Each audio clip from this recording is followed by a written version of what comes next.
Welcome to Conversations. I'm Muqtadar Khan, your host, and today I'm going to talk to you about the drama that is unfolding in Switzerland.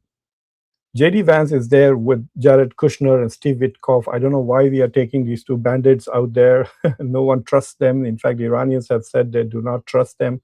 It was in negotiations with them that Donald Trump surprised them with an attack. So they don't trust Jared Kushner or Witkoff. And right now, Jared Kushner is also the reason for revolts and protests and riots in Albania. So, but anyway, these two clowns are also there with JD Vance to negotiate with the Iranians. On the Iranian side, the people who have joined there are Ghalibaf, who is the Speaker of the House, who's closer to IRGC, and then you have Abbas Araghchi, who is the foreign minister. He, along with Masoud Pezeshkian, is considered the moderate side of the Iranian government. And so the negotiators are there, and the negotiations have started. Apparently, they are meeting right now as we speak. But the drama that took place there is stunning. And Donald Trump, on his part, is just completely lost it. He seems to have gone completely berserk and hammered. So I'm going to show you one to one of his Truth Social posts, and then I'm going to show you a slightly extended video from Fox News where Donald Trump actually made a phone call to Fox News and told them that he's going to destroy the Iranian. There will be no Iran country. He will take over Hormuz. So basically, he just kind of lost it. So I will show you that. But let me begin by showing you what I mean by Donald Trump screaming. Look, this is one of his today's posts. He says, Iran must immediately stop their highly paid proxies in Lebanon from causing trouble. If they don't, we will hit Iran very hard again, just like we did last week, only harder, President Donald J. Trump. So he's threatening Iran all of a sudden and saying that, okay, Hezbollah should stop provoking Israel because we can't control Israel. In fact, if I try to control Israel, the pro-Israeli forces will kick my ass right here in the United States. They are shouting at me. They are making fun of me. They are telling me that God is going to curse me. That's what the Israelis are saying, that God will curse Donald Trump. His own people in his own administration are saying America will not exist if it was not for Israel. The Republican Party has turned against him because they're all in the pocket of the Israeli lobby. Didn't he know that? When he took money from AIPAC and supporters of Israel, didn't he realize how much money they can give? And Donald Trump has completely lost it. Remember, a few days ago, I did a show as to how Iran and Israel were tearing him apart, and that seems to be a threat. He's losing his mind. Not that he had everything in place. Anyway, so let me show you some pictures and some videos of what's going on. So this first one is about JD Vance meeting and greeting Pakistan's Prime Minister Shehbaz Sharif and Asim Munir. Both of them are here along with the Prime Minister of Qatar. And JD Vance cracks a joke, and I want to share the joke with you. But you must understand that this particular clip happens after Abbas Araghchi and the Iranians come to the venue, and then they refuse to be in a photo op with the Americans. They refuse to be in the opening remarks in the video with the Americans, partly, I guess, because of Donald Trump's threats, which I will show you. They're very serious threats that Donald Trump is making. So this is a picture of the Shehbaz Sharif meeting with the Iranian speaker and Abbas Araghchi. You can see from the left, the number 2 is Abbas Araghchi, number 4 is the Speaker of the House, and then you have Shehbaz Sharif and Asim Munir. And okay, this guy is also there. He's I guess, Naqvi, the Minister of Interior Affairs. So the Pakistani delegation seems to be there in full. They're not busy governing their own country. They seem to be very busy helping the United States negotiate with Iran. And so let me share the video that I was talking about with JD Vance. Islamabad. I have joked that I have two very Prime Minister in Islamabad. I have joked that I have two very, very important people in my life, an Indian and a Pakistani. The Indian is my wife, and the Pakistani is Field Marshal Munir. And I've probably talked to Field Marshal Munir more than I've talked to anybody else over the last 3 months. Would not be here without his statesmanship. He is, of course, a great military leader, but I think he's shown himself to be a great diplomat.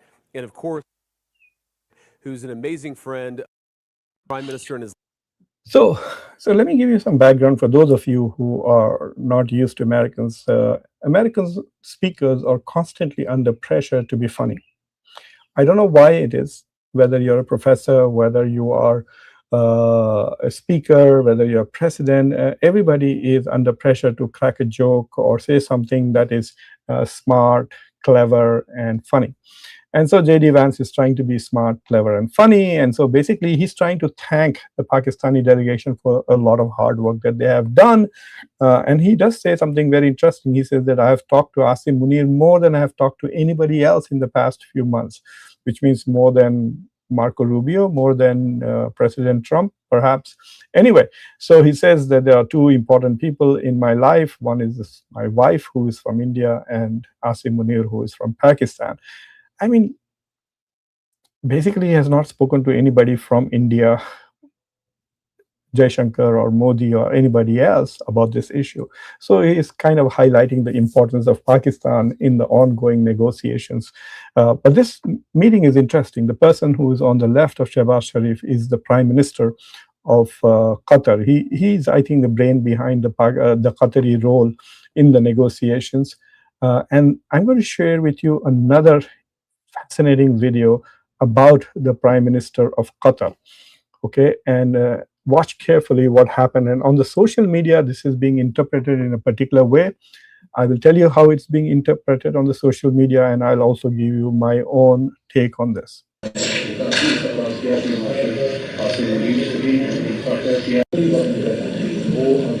is Shehbaz Sharif.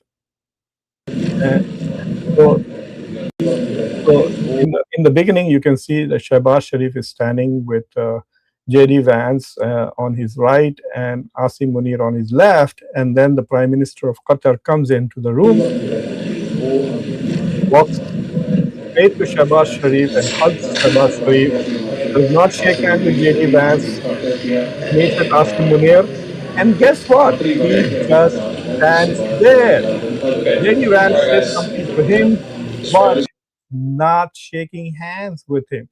And a lot of people on the social media are interpreting this as humiliation of the United States, that the Qataris are insulting the United States, especially after Donald Trump said such wonderful things about the Emir of Qatar on his flight to Europe. And then he had his public meeting with the Emir of Qatar. And now for him to be not even shaking hands with the Prime Minister of Qatar is astonishing, really. If that is the case, it is quite possible that they might have just met a few minutes ago, and this is an editing trick. And why would the Qataris, who are in these negotiations, they want these negotiations to go well more than anybody else? Qatar is keen that there is peace and stability in the region. They have shut down their gas production, and it seems that the Qataris have been set back by 5 years. It will take them 5 years to come back to where they were before the war. So why would they try to piss off J.D. Vance? I don't know. If this was somebody from UAE, then I could understand that, but not the Qataris, because the UAE is kind of unhappy with this whole ceasefire business. They would have wanted, like Israel, for the US to continue attacking and destroying Iran. But there are other pictures that I do want to share with you, which are very important. So this is, but before this, sorry, let me pull this back. Before this, I want you to see this picture. This is being hailed as something very historical, because this is the first time that you have two people of such high level, the foreign minister of Iran and the vice president of the United States, in the same room. This has never happened. Iranians have negotiated with Americans in the past, but never at this level. So you can see that is J.D. Vance is right there in the back. Behind Shehbaz Sharif's head, you can see is J.D. Vance. He's looking straight at who is coming to meet with Shehbaz Sharif, and it is Abbas Araghchi.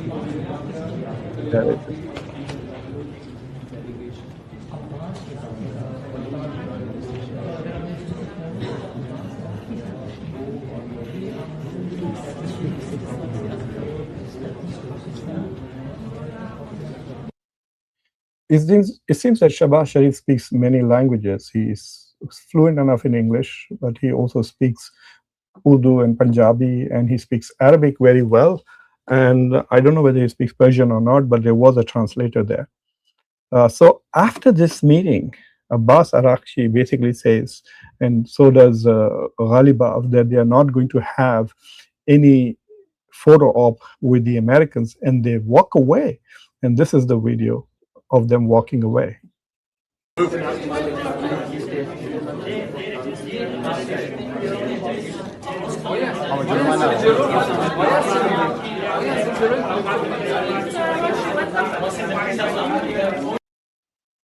So there is a lot of drama taking place in Lucille, but nevertheless, after all these formalities have been taken place, and Iranians have made their symbolic disgust for the Americans apparent. We don't want to be in your room with you. We don't want to shake hands with you. We don't want to be in a photograph with you, blah, blah, blah.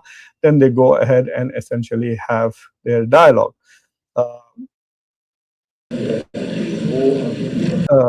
And so now I'm going to play that critical video of Fox News that will give you a full idea of what really is happening with Donald Trump. He's just going crazy. Just listen to this whole thing, and I'll keep commenting in the between. Talks that are taking place in Switzerland and the threats.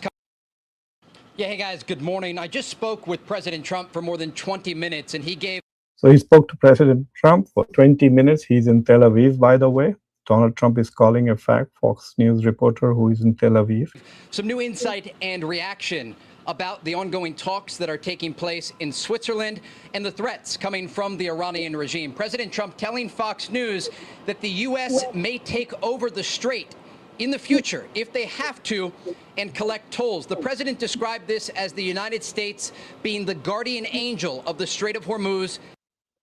I mean, just listen to this threat.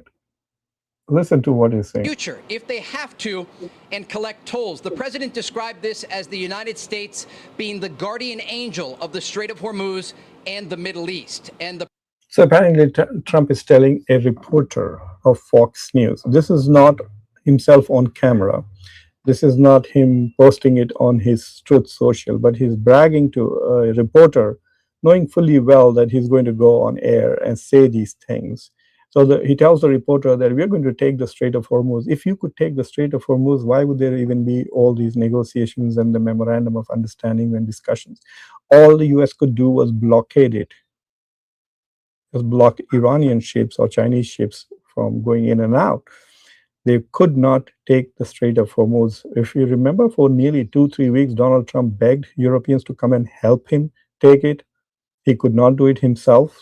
So he talked and talked and talked about how we have destroyed the Iranian Air Force, we've destroyed the Iranian Navy, we have destroyed all their boats, they cannot do anything.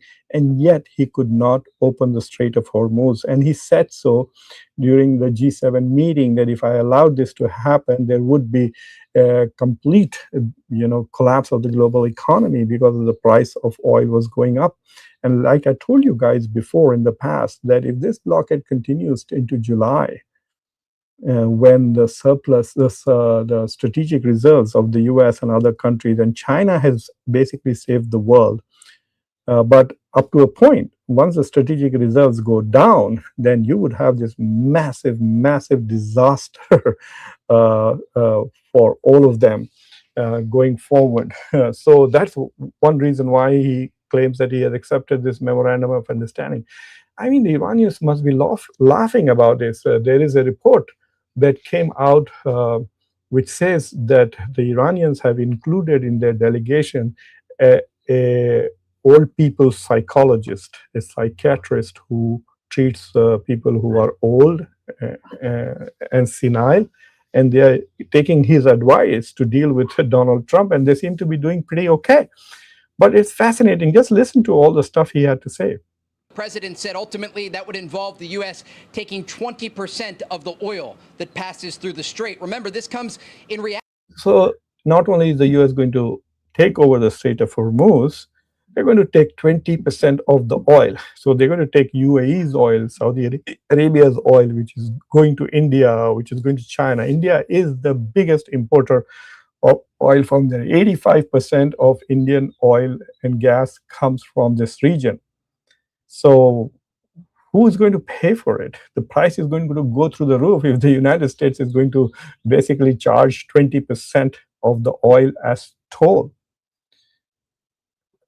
This is so fascinating. I mean, why would he say such stupid thing? It shows how desperately frustrated and angry he has become. That's the thing. That he has become so to the frustrated and Iranians, angry. saying they will close the Strait of Hormuz in response to Israeli strikes against Hezbollah in Lebanon. President Trump tells Fox News he spoke with Iranian officials overnight and said, you close it and you won't have a country. He went on to tell these officials, you won't even make it back to your effing country. Now, earlier today, Iran's President Masoud Pezeshkian said this about Iranian enrichment of uranium. The president also reacting to that. Take a listen.